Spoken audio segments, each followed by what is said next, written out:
Good morning, good afternoon, good evening. It's great to see so many people here, and also all the chat showing, all different countries that you're from, and it's very appropriate for the report we're launching today. Is an international report. For those of you who don't know me, my name is Philip Salter. I'm the founder of the Entrepreneurs Network, and we're a think tank based in the UK.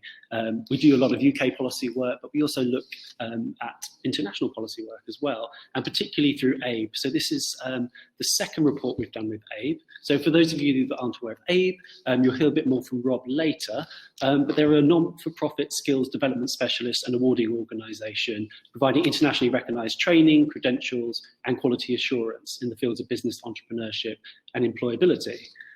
Previous to this, we undertook a report on management, looking at business stay-up campaign, looking at management across the world and the impact that the leaders and the kind of founders and their kind of quality of management training had on businesses.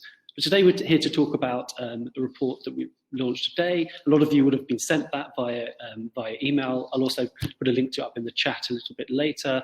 So this is Educating Future Founders, and this reveals the kind of untapped opportunity to promote economic growth and reduce unemployment by expanding access to entrepreneurship education to secondary schools across the Commonwealth. We've got an amazing lineup of speakers today. So we're going to hear from Rob May, who's the Chief Executive of ABE. We've got the Right Honourable Baroness de Souza, CMG, who is former Lord Speaker. We've got Dr. Lisa Cameron, MP, who's got a lot of experience in this area as well. We've got Sam Dumitriu, who wrote the report. He's my colleague from the Entrepreneurs Network. And then for the Q&A, we'll also bring in Mark Watson-Gandy, who's a British lawyer and educationalist, and he'll speak a bit about Kids MBA, which is something he designed, which also features in the report. So first up is Rob, Chief Executive of ABE. Rob has led ABE since 2017. He's previously held senior roles at some of the world's most respected education brands, including City and Guilds, Cambridge Assessment, OCR and YMCA. Rob sets ABE's direction and oversees activities across worldwide operations. Rob has served as board of directors for the UK Federation of Awarding Bodies and was the chair of the Federation's International Forum. He's also an advisor to us at the Entrepreneurs Network. He's passionate about unlocking the creative business acumen of young people in emerging economies in order to fuel growth, equality and prosperity. In 2019, Rob was awarded as a Friend of UNESCO by Princess Victoria Ajoki of Nigeria for work on actualising the UN Sustainable Development Goals. So over to you, Rob, to give us a bit of background.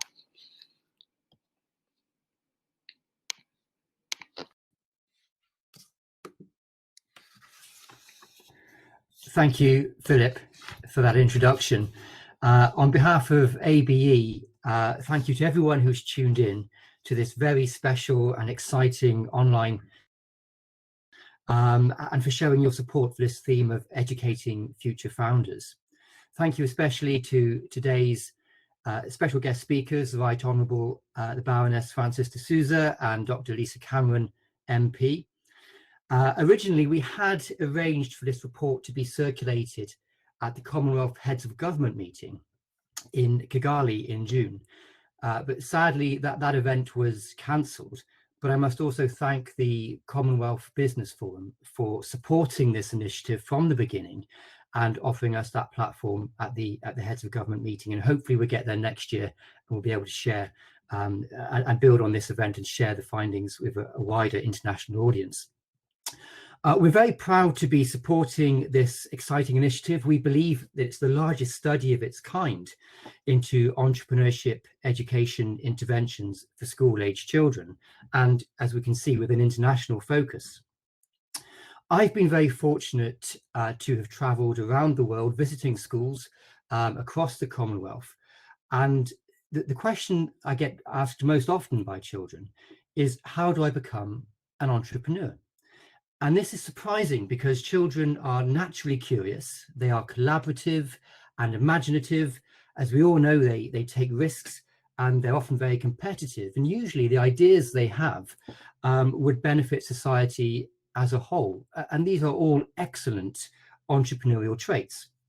But for most children, the steps to becoming an entrepreneur remain mysterious and daunting. Encouragingly, this report shows that children who have had access to specific entrepreneurial education programs at school have really grasped and enjoyed that process. They've been inspired. It's had a big impact on the way they think. And this study shows that entrepreneurship education in schools is also a platform for teaching a whole range of critical future skills, which are so fundamentally important right now to the volatile world we find ourselves in. So that's good for them, it's good for the economy, and it's good for society. As Philip mentioned, in 2018, we worked with the Entrepreneurs Network to support a different research program, which was called Business Stay Up, which found that weak management skills was the single biggest deciding factor in the high rate of small business failure, more so than access to capital or information technology. And the recommendations from that study focused on training interventions for small business owners who were already up and running, but were operating at a fragile margin. I'm very excited about today's report because this research program offers a more systemic and preemptive basis, and therefore could be even more impactful. And actually, the recommendations in this report are also far easier to deliver. Educating Future Founders asks the question, what would happen if we familiarized a whole generation with the tools for high impact entrepreneurship? What if we made those competencies available to everyone at their school? And it describes how we could do that. We're all becoming only too aware of the probable downstream economic and social impact of the coronavirus pandemic, although in truth, the nature of trade, of work, of employment, and the nature of education was already being transformed in this paradigm shift to Industry 4.0. The good news then is that this acceleration in disruption to our economy gives us an opportunity to rebuild an education system which is more effective at yielding employment outcomes, financial well-being, and personal resilience, but only if we focus on the right things, because as they say, where the focus goes, energy flows. And as we stand together at the start of the biggest economic rebuild project that the world has ever seen, there's never been a more important time to embed entrepreneurship skills in all of our schools. So once again, I'd like to thank the Entrepreneurs Network for highlighting this issue with such a technical, comprehensive and credible study. And thanks to everyone here for being involved.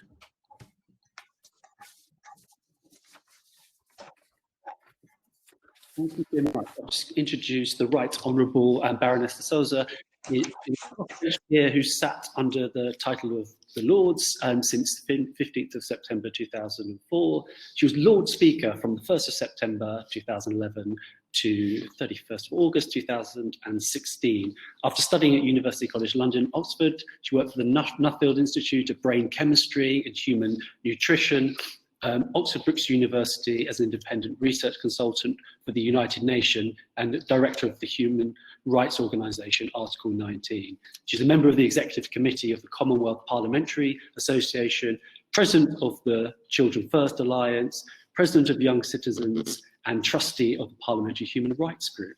So over to you. Thank you very much. And my warm greetings to everyone out there. It's great to be in contact, and I look forward to talking with you. I wonder how many of you taking part in this international conversation have felt both privileged to have access to education, but at the same time frustrated that the education you're receiving will not equip you to be economically or creatively successful in the community in which you live. I'm willing to bet a number of you. This virtual discussion is an attempt to address the issue and find out more about what kind of education or training you think would be of direct benefit to you and to your community. There are examples the world over of young entrepreneurs building successful online businesses, even while still at school. And let's not forget that Mark Zuckerberg quit college to set up his empire. I think the issue here is that we live in a new and perhaps exciting world where traditional careers are no longer so secure or even desirable. Okay, there will always be a need for doctors and lawyers and teachers and engineers, but even these age-old professions will have to adapt to different learning, training, and different practice methods. What, however, we will undoubtedly need is wholly new professions and careers which take into account all that you, young people around the world, have to offer. More than likely, these jobs or careers will be based on digital technology and involve artificial intelligence. As I said, the prospect is exciting, although we might discuss the dangers of the risks involved too. I honestly think that you, the young of the world, are better equipped to run these enterprises than anyone, say, over 50 years. The subtle changes that have occurred in adopting computer-based teaching and learning has affected the shape of your brains. You understand almost intuitively the underlying concepts in digital technology. So I think you could say that you're ahead of the game. Let's think what kind of needs will be paramount in the decades to come. There will be more older people who live longer and fewer under 25-year-olds in the population. This is already affecting income tax, pensions, healthcare, housing, and many, many other aspects of community living. What creative solutions are there to deal with these issues? Would it be, for example, to devise more social behavior changes to persuade the young to adopt the old? If so, who devises the programs for behavioral change? And importantly, who monitors its misuse? Another but likely issue will be the spread of pandemics, deliberately or not. There will need to be very sophisticated computer programs capable of gathering a large amount of early warning data based on minute patterns of human predict such pandemics. Above all, the exponential growth of artificial intelligence. There will be many jobs that become redundant overnight. How will the young teenagers of today organize themselves to play a role in society? As entertainers, perhaps, yes, wonderful, but there are only so many who could be absorbed in this profession. Do we need to teach society how better to deal with leisure, and how might this be done? We could see an explosion in the arts and in culture, which is again great, but arts and culture need audiences. And the more programs there are, the smaller the audiences for each outlet. So would this be economically viable? I guess we're floundering around here, trying to fit current issues with future technology. And as I've said, the fact is the jobs you will create and follow have not yet been invented. So the world is truly open to you and your ideas and your creativity. And the best, only way in which we oldies can contribute constructively is by ensuring that entrepreneurial activity is encouraged in schools around the world at the earliest possible stage. And this, my friend, is what this meeting is about. Thank you.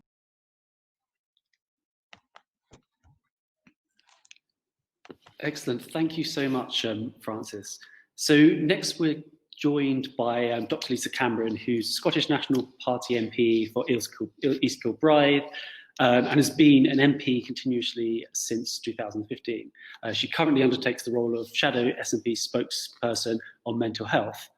Lisa's part of the International Development Committee and the International Development Subcommittee on work of the Independent Commission of Aid Impact from 2015 to 2017. So this is kind of right up her alley of expertise. She's also Vice Chair of the All-Party Parliamentary Group for Entrepreneurship, which we are the Secretariat of, and she's also extremely kind, always with her time for doing things like this. So over to you, Lisa. Thank you, Philip. Thank you so much to everyone. It's such a privilege to be here today and to see so much in the chat already, people from across the Commonwealth joining today's discussion. And I'm just so excited about this new report. It's very, very timely. So thank you to the Entrepreneurs Network and also to ABE for producing this excellent, valuable report that will have such an impact upon developing entrepreneurship skills in universities, in schools, in secondary education, right across the Commonwealth. And you know, it's something that I have been very, very passionate about, that we should have entrepreneurship skills taught in schools alongside the other skills and education that we have. I've always felt myself, having started a small business when after I graduated in psychology, that I was starting from scratch. Actually, I didn't have a family history in business. I had a long time working in the NHS, but that didn't really equip me for understanding how to start a small business myself.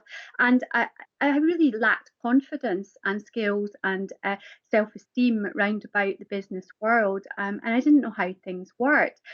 So to be able to harness young people's potential from school age, and to not just teach people how to become employees, which I think is really the focus of so many schools and education at the current time, but also to give people the opportunity from all different backgrounds to be able to develop their skills, to be able to harness their potential and their ideas and aspirations in terms of entrepreneurship is amazing.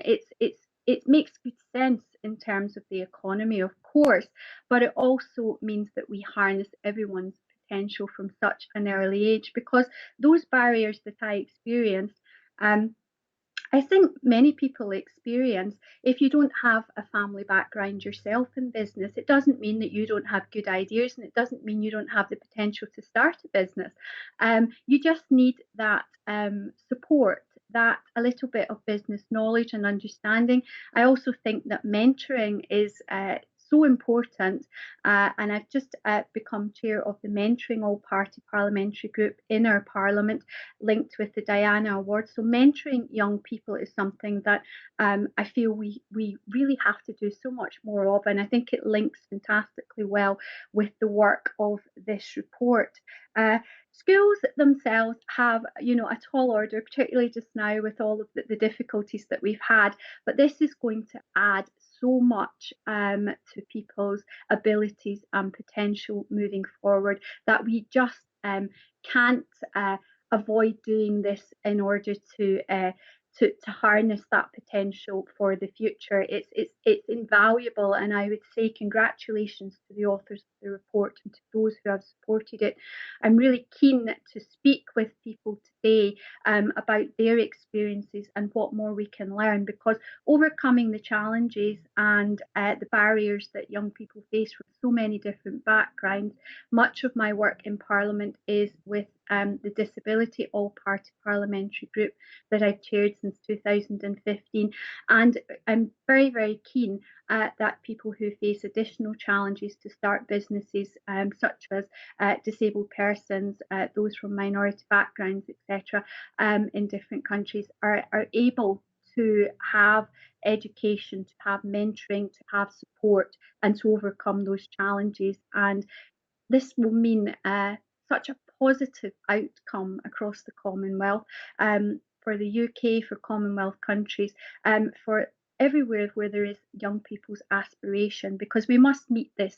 This is one of the challenges of the future. And I'm so delighted to be here, and keen to learn from yourselves and to take that learning back to Parliament to make sure that we embed the learning from the report in the work we do in the UK and with the Commonwealth Parliamentary Union moving forward. So thank you once again for having me today, and it's a pleasure to be here, and I look forward to the rest of the event.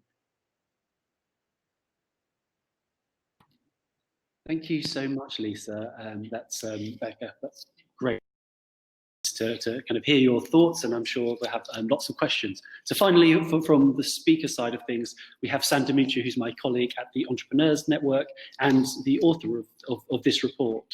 Prior to joining the Entrepreneurs Network, he was head of research and then head of projects at the Adam Smith Institute, specialising in policy related to emerging technologies, gig economy and tax reform. He also writes regularly on the media. So over to you, Sam, to explain the report a bit before we go to Q&A. I should say at this point, I see there's some great questions coming in the Q&A section, so do go there to upvote the questions you like, but also more importantly, put your own questions in, particularly those actually from outside the UK. I think we're a bit UK dominated, but looking at the chat, we're certainly not in terms of audience. So do put your questions in about from an international dimension too. So over to you, Sam. Great. Hello, everyone. It's great to see so many people have joined us for the launch. Thank you to Rob, Lisa, Baroness de Souza, Philip and Mark for all speaking, and to ABE for supporting this research. As kids have started going back to school, I'm guessing teachers have started to hear that perennial question: when will I use this in my life?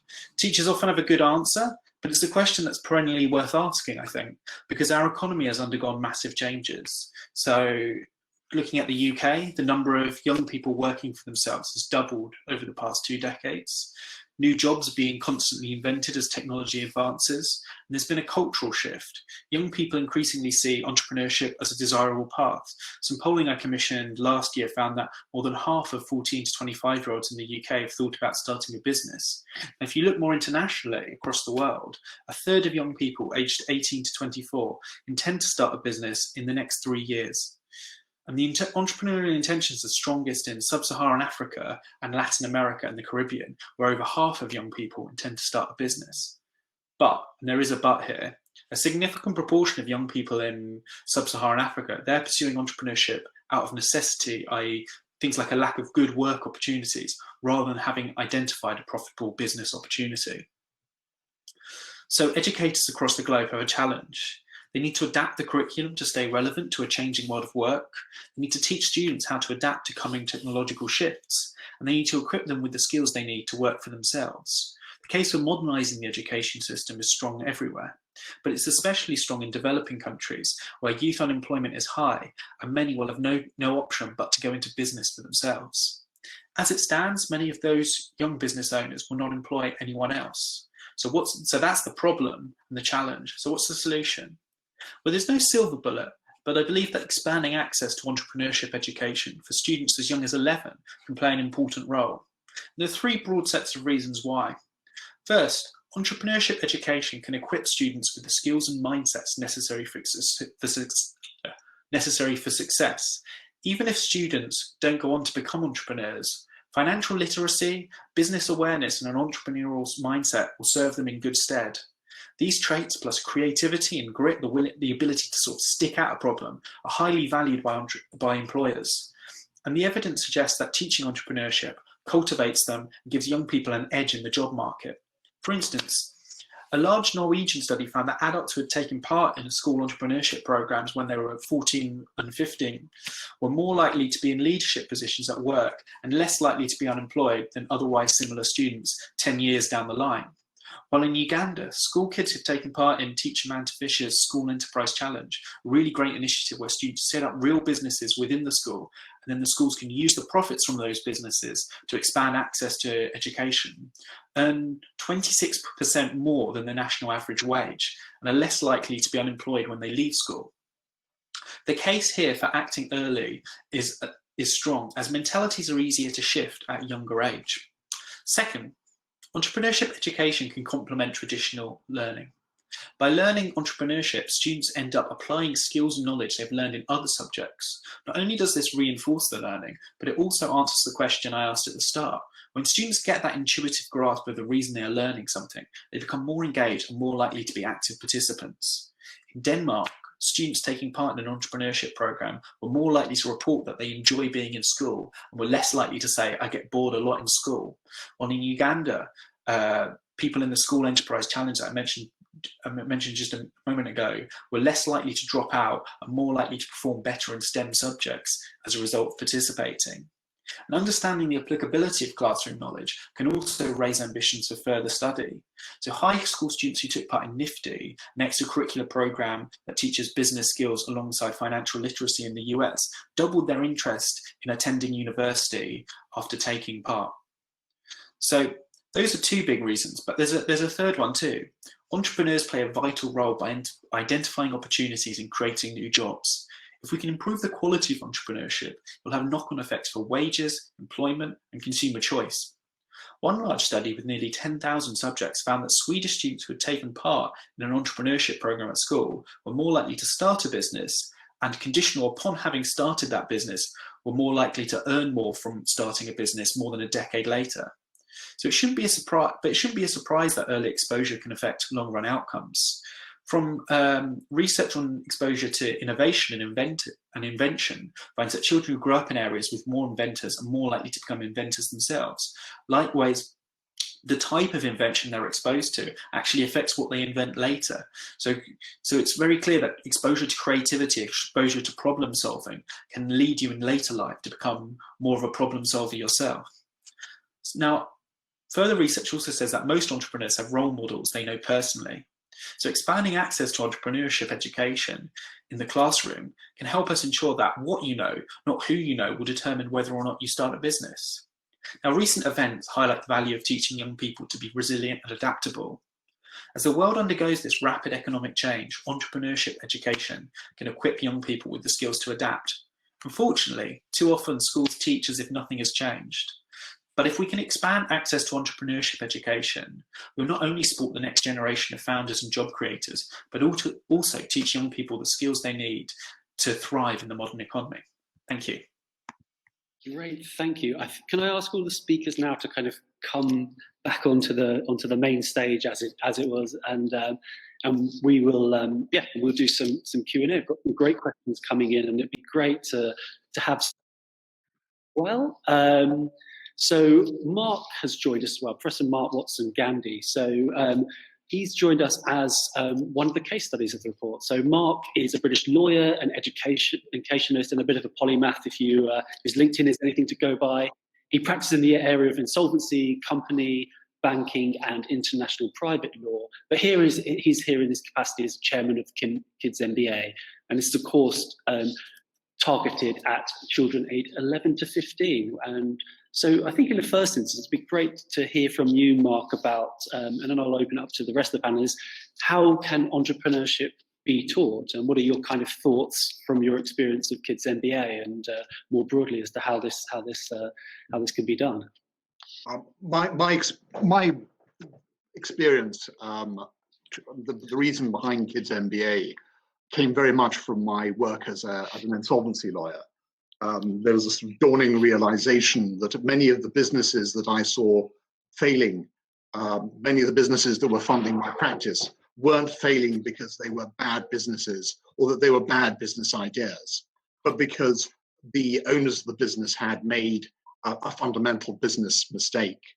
And it's extremely inefficient that our business skills are taught through trial and error. Look at the UK economy. We're looking at a situation where 50% of businesses who start up in the UK are not going to survive in the first 5 years. So that instilled me with a wish to try and teach business skills. And one of the things that struck me is that you need to teach business skills early, so that people don't miss out, so that the children, when they grow up, are empowered with those skills. How do you teach children? Well, the best way of teaching children is through games-based teaching. You see a child on the play. If you see a child you teach in the maths lesson, they're bored and their eyes are glazed over. If you stick them in the playground, they're perfectly capable of doing really complex mathematics. You'll be able to, because it's part of the rules of the game. So it's a matter of finding ways to make children interested and inspired. Sorry, I'm sorry, I'm desperately passionate about this. So no. I was going to throw it over to Francis. I keep going. No, there will definitely be plenty more time as well. I'd want to throw it over to Francis as well, your thoughts as a scientist as well, and kind of how children learn and how children learn about entrepreneurship, business, and what we should be doing in that from a kind of top level perspective. Well, I mean, I find it really interesting to hear what other people have had to say. And indeed, there's a wealth of expertise and experience from the speakers. So, I mean, between us, we ought to be able to come up with a kind of sort of, one-page list of the ingredients necessary for successful entrepreneurial activity. And the things that I've picked up on are, first of all, there has to be the opportunity. It seems to me that very often entrepreneurial activity responds to a need that is expressed in the community.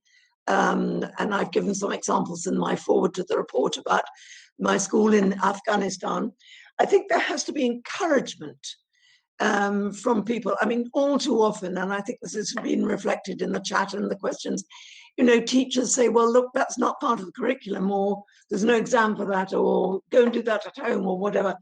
There needs to be mentoring. Lisa particularly thought of that, brought that up, and she's chairing this new APPG on mentoring. Mentoring is unbelievably important. It depends on the way in which mentoring happens, of course, but I do think that mentoring is something that all of us should be engaged in some way or another. Proper business, Mark talked about sort of businesses that fail. So you need a business model, you need advice, lots and lots of creative ideas, but they need to be channeled into a workable business model. And if that's something that could be taught at schools from an early age, I mean, bravo and wonderful. And I think that you also have to have a minimum of resources. And for example, it would seem to me that in future, either local authorities, I'm talking about the UK, or development assistance agencies in the developing world, or schools themselves might provide a very small fund to encourage people to take their ideas to another stage. So those kind of resources right at the beginning might be important. But again, this is not something I have any real expertise in. So over to you. It sounds like you do for sure. Certainly a lot of experience. And talking of experience, Rob, I guess what would be good to hear your thoughts through ABE as to what you think kind of works when it comes to teaching people business skills and entrepreneurship. Could I add something about just to complement what Baroness D'Souza has said? And I think that all of those issues are extremely important. I think one of the other issues that I had to change my mindset actually when I was learning a bit about learning how to start up and maintain a small business was fear of failure is a terrible thing that we have. And I think we almost learn it in school where you're taught that you shouldn't get anything wrong. And actually with business skills, etc., it's fantastic to have mentors and you learn, and minimizing failure is a great thing, of course, and minimizing mistakes. But actually being able, I think one of the real resilience things that you have to learn in business is it's okay, you can make a mistake. It's about picking yourself up again and speaking to other people who have been maybe through the same situation. And that's how sometimes you learn to improve what you're doing and to make it more sustainable over the long term. But I do think that it's a bit of a culture change as well for schools, because I do think that schools generically sort of teach people to become employees and to hope that they never make mistakes or fail at anything. And actually, in terms of being creative and innovative and taking risks, that's an entirely opposite way of thinking about things. And obviously, risks have to be managed, and that's why it's very important to have the correct support. But also, making choices and knowing that sometimes you might make the wrong one, but you have to kind of learn from that is a good thing. And actually, in business, if you've never made a mistake or you've never had to learn from a mistake, then I would probably question how much learning has gone on and how successful things can be. So I think we need to give people that ability to learn and to think differently and to think creatively and innovatively and to try things out and get them wrong a bit but with the support there to make sure it's not fatally an impact on what they're doing, but it spurs them on to then get it right in the next way. I think you're absolutely, yeah, no, I think that's brilliant. I think it's absolutely right, especially when you're young, you have that kind of freedom and lack of kind of obligations as when you get older to kind of take a few risks and experiment and get to know yourself better and such. So yeah, Rob, following on from that, what would you add? Well, I can answer the question and build on Lisa's point, because I was going to say, in my experience, the hardest thing to teach are healthy attitudes towards failure and also towards success as well. And I think in the foreword of the report, Baroness de Souza mentions the antiquity of our education system, how we're preparing people for life and work in the 21st century with a system that was devised, in the 19th century. It hasn't really changed much since then. Our exam system is based on pass and fail events. Our sports traditions are based on win or lose. And so it's not surprising that children grew up this very unhealthy approach to failure, and they don't, they find it hard to pick themselves up and carry on. And we really need to address that. And that's why it's the earlier intervention is so justified to start exploring through role play and gaming, entrepreneurial activities, earlier on, not when children have grown up and they've already got this baggage, but much earlier, when they're 10, 11, and they can really understand that you can fail at something, you can make a mistake, and you can move on. And the other thing I would just say, from my experience, which has been successful with entrepreneurship education at an early age, is not to distance the education from the real world. It's okay to use gameplay and role play and that kind of thing. But I mean, for example, what I like about the Kids MBA program is that it uses language around taxation and intellectual property, and kids soak it up. They haven't learned those words yet, but they understand them if they're explained well. And it starts to put financial literacy at the very heart of that process. So they don't get to 18 where they're suddenly bombarded with, a whole new language, which is, impenetrable, and then make mistakes because they don't understand, interest rates and compound annual growth rates and so on and so forth. So I think it's important to embed that language and that lexicon of business at a much earlier age, so kids grow up financially literate. That's great, Rob. I think I'll come on some of the questions, otherwise I'm going to monopolise it, and obviously that's definitely not the aim of this. So the first question that's got a lot of upvotes is around future skills and how we can embed that across all of education. So that's from Kerry Nusar. Sorry, yes, of course. Very nice to hear from you. And how do we do that? So I think I'll go over to Sam first, if you want to kind of give your thoughts on that, because I think you've written an article where you kind of expressed the challenge of this issue. Yeah, so I mean, one of the problems we seem to get is there are so many people making their case to add to the curriculum that if you were to give in to everyone, there would be very little time left to teach maths. You might get half an hour a term. I think there was a study once, and it added it all up, and there was very, very little time in the day left to sort of teach traditional subjects. So I think it is a legitimate concern that you have to, from teachers, to say, okay, but how can we fit all of this in? And I think the way you make the case for fitting it in is because it complements other forms of education. It makes it easier to, essentially, you could see entrepreneurship education not as entrepreneurship education, but applied maths and applied English. It effectively reiterates those skills, and it's a good way of sort of practicing them. It also feeds back into those subjects. So when students are in a maths class and they're learning something, they won't see it as just useless. They'll be like, why am I learning this? You know, and there's usually a good reason, but it's quite hard to get across to students. But if they've actually practiced something and they've needed to use those skills, then all of a sudden it'll become much more likely that actually they'll be more enthusiastic and they'll be more willing to participate.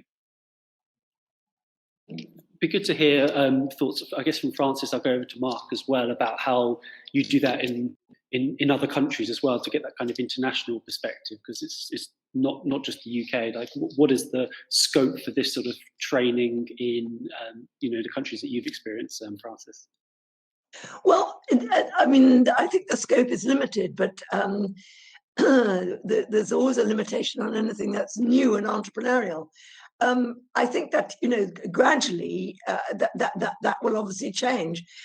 The question of taking that step and persuading schools and teachers to provide opportunities for entrepreneurial activity and to support and encourage and to set up a program is more difficult. I think that one of the ways in which this might be done is to explain what the returns are on particular entrepreneurial activity. And again, some of the examples that are given in the report, that these returns can be enormously valuable to the school, I mean, in terms of prestige, reputation, sometimes economically. And, in a way, what we're trying to do here, what the report is trying to do, and I think it's wonderfully important because of that, is to try to create a culture of entrepreneurial activity. At the moment, we have a sort of an educational culture of learning and exams. We don't really have a culture of taking creativity and encouraging it. Maybe that happens in nursery school, but it's certainly not. It's dampened once you get to secondary school. So I think that, the very existence of the report and the fact that, for example, Lisa, I involved in a number of different sort of parliamentary organizations, this is something that we could take up with educators around the world through the Parliamentary Association, from the Interparliamentary Union, all sorts of organizations that could promote this idea. And I think we should, but it would be quite nice to have a sort of steer on how best to promote the message, maybe coming from Rob or Philip, as sort of a page saying, what are the key points that we need to spread in the work that we do abroad and in the UK. Will you forgive me? I'm so sorry. I have to go. I'm really, really apologize. I hope that this conversation can be recorded and we can read it later. Thank Absolutely. you. No, you did say.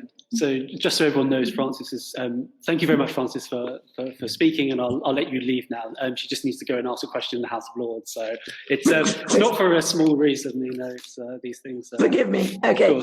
Thank you so much. Best of luck with Bye-bye. that. Bye-bye, everyone. Bye-bye, and thank you. Great. Mark, it'd be great to hear your thoughts on that question, kind of how this kind of works in different countries, the kind of variability, I suppose, of that as well.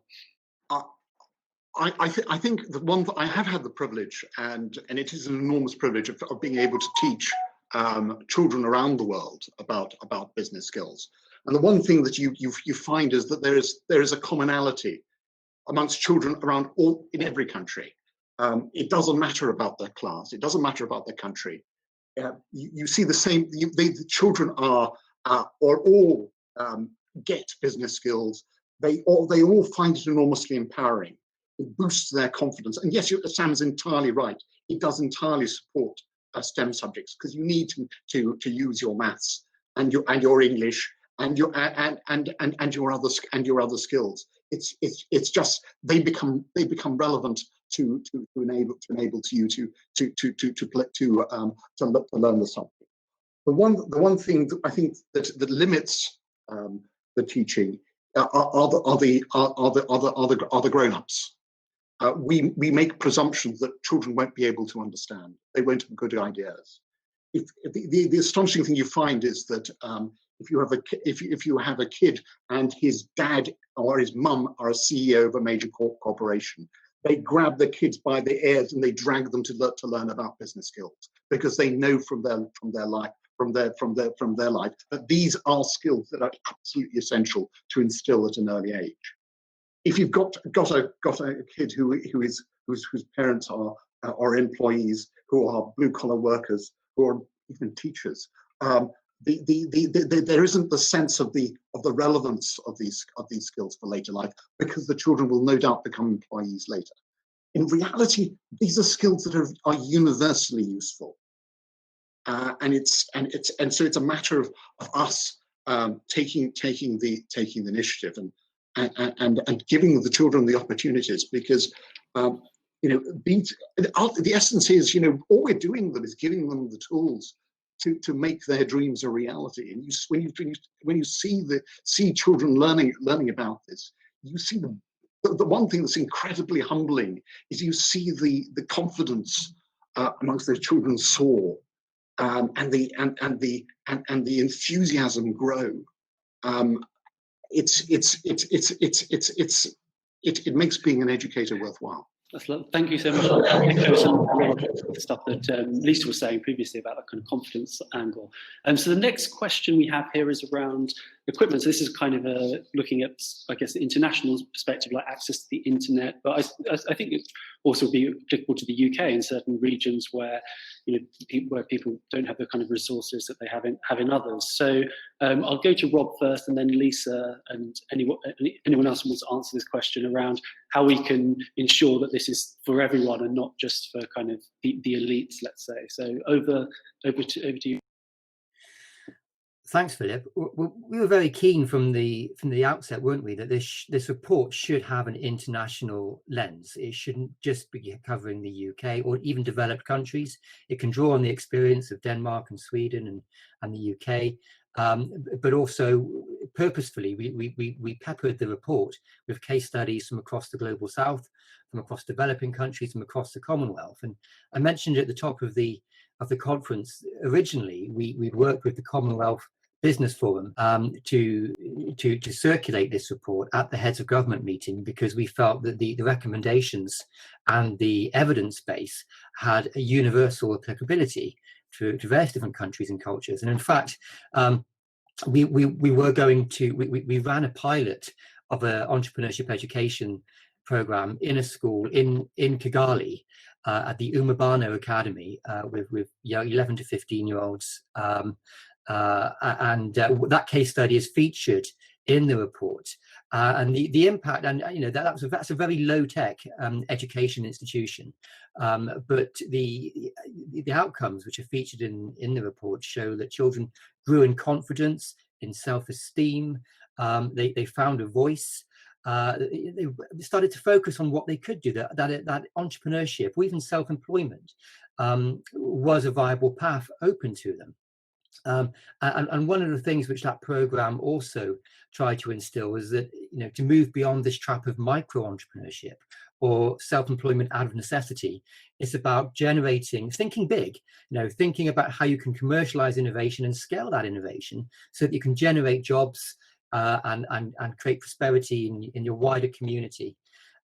So what I said in my speech earlier was that actually the recommendations in educating future founders are so easy to deliver. It doesn't require capital investment in technology or in new teaching skills or in new patterns of teaching. It really is just about content, introducing that content, and even short, sharp interventions make a big difference. And that's another useful finding from this report.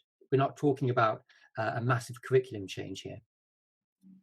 I think Lisa's having some internet troubles, but in the meantime, it'd be good to hear from you, Sam, about either that or previous questions that you're keen to answer.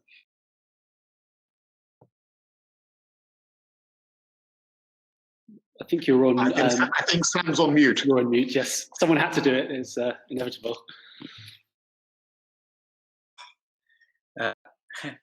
I assume I'm no longer on mute. I think hopefully you can hear me now. Yeah, it's an interesting one, because a lot of the case studies I looked at were typically in schools with limits in terms of their resources. One case, I was a very big fan of the School Enterprise Challenge as an example, because you essentially squared the circle by using the school businesses as a way of improving the resources in the school. So I think if you actually get it right, some of these programs can actually help the school improve their access to things like classroom materials.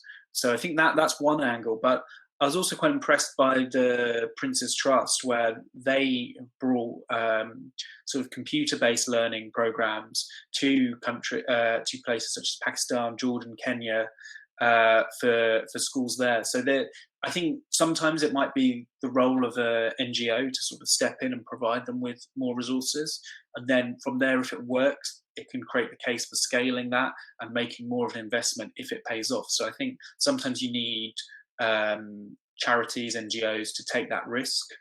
But yeah, so I think it's a really tough question ultimately, especially in the context of distance learning, where obviously you don't have that. Without a computer, it's very, very difficult. You're essentially relying on sort of posting materials and things like that. So that is a big problem, and it was definitely something we'll have to think about more in the future. Great. I mean, we're coming up actually towards the end, so that's passed very, very quickly. I should say that after this, you'll be kind of put back into the room that you entered when you started, and you'll be able to kind of talk and meet with other people. And I think that's a real kind of great opportunity, because they're quite small tables, and also you'll know that everyone there is also interested in this kind of vital subject. So I would hang around and do that. But before then, I think the final question will be kind of summing up some of the questions around the side, is kind of down the side in terms of, I guess, kind of next steps. So Nigel Adams asked specifically about the UK and how we can kind of embed enterprise education there and how we can get the right people. So I guess, it would be a nice way to end. You know, what are the next steps here? How can we ensure that this isn't just a report that sits there and doesn't get taken forward? I mean, obviously Baroness de Souza said that she'll take it into Parliament, but is there anything else that people on the call could be thinking about doing?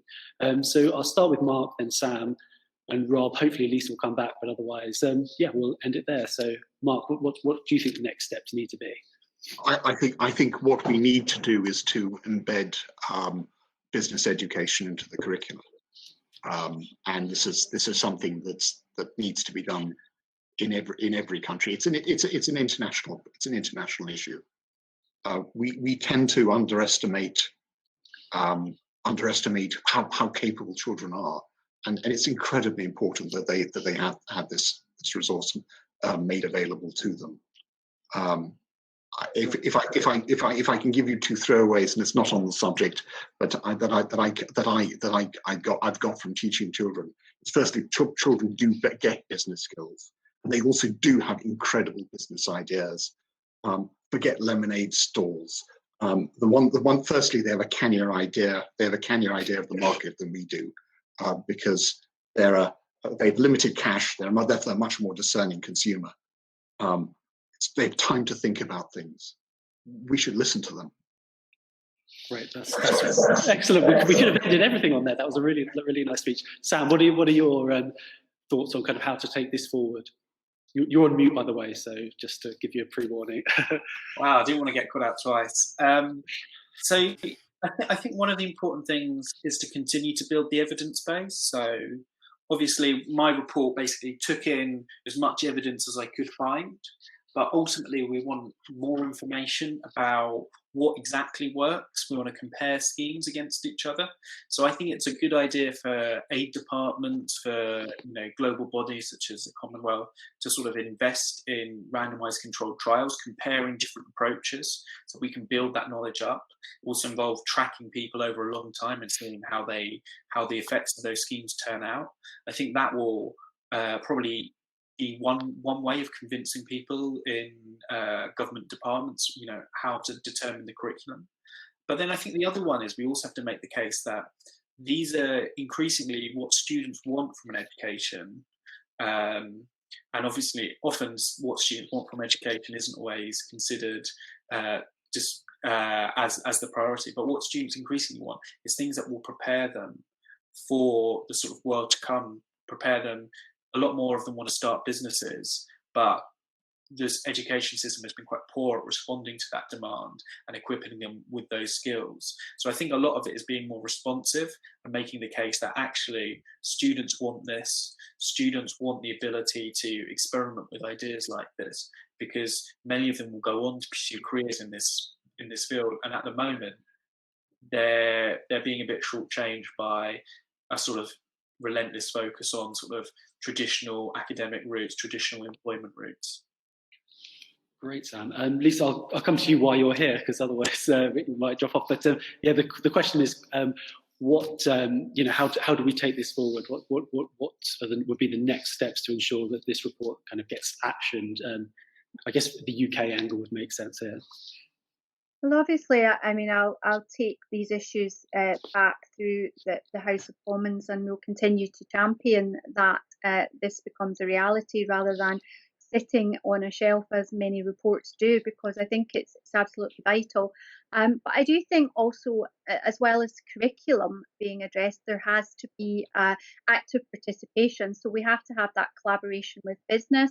We have to have schools maybe to support schools and teachers to collaborate with business, so that there can be mentoring sessions and that people can learn from those in business and be inspired and see role models and have contact with those role models, so that they don't feel that that's something that happens in another person's world but is not part of their own world. Because I think sometimes exclusion and feeling that you're not part of that part of the system in terms of enterprise and business can be one of the biggest barriers. So I'd like to see some of those barriers broken down. Great. And finally, Rob, it'd just be great to hear your kind of concluding thoughts on the question. Well, I would be profoundly disappointed if this report sat on the shelf, as we said earlier, because I think it's such a clear evidence now, which we can use through parliamentary connections and also actually just with school leaders and school leaders associations. So I'd want to see this rolled out to a wider sector-based audience.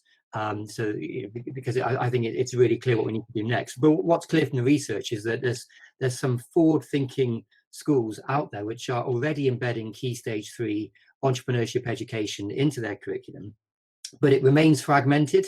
And from what I can tell, it's mainly limited to grammar schools and private schools as well. So for there to be real change and to make these skills available to a whole generation, there has to be a top-down mandate in the UK, and I would say for developing countries who have this desire to diversify their domestic economic profile, they need to generate a generation of entrepreneurs, and so there has to be a mandate there to do that there as well. So we need to apply pressure. I think we've got the evidence, we've got the report, we've got the will, and the timing is perfect, as I said earlier. So we'll just have to crack on. Excellent, thank you. So we'll call it the day there. We haven't gone too much over 103. As I say, some of us will be in the other room as well. So just leaves me to thank Rob, to thank Francis, thank Lisa, Sam, and Mark for what has been kind of a very thorough, interesting discussion. It's gone extremely quickly. I wish we'd booked in some more time, but as Rob says, let's follow up and let's kind of take this forward. So do get in touch. We'll be in touch via email as well, kind of outlining what we are thinking of how to take this forward. So hopefully see a few of you in the other room. Thank you. Thank you.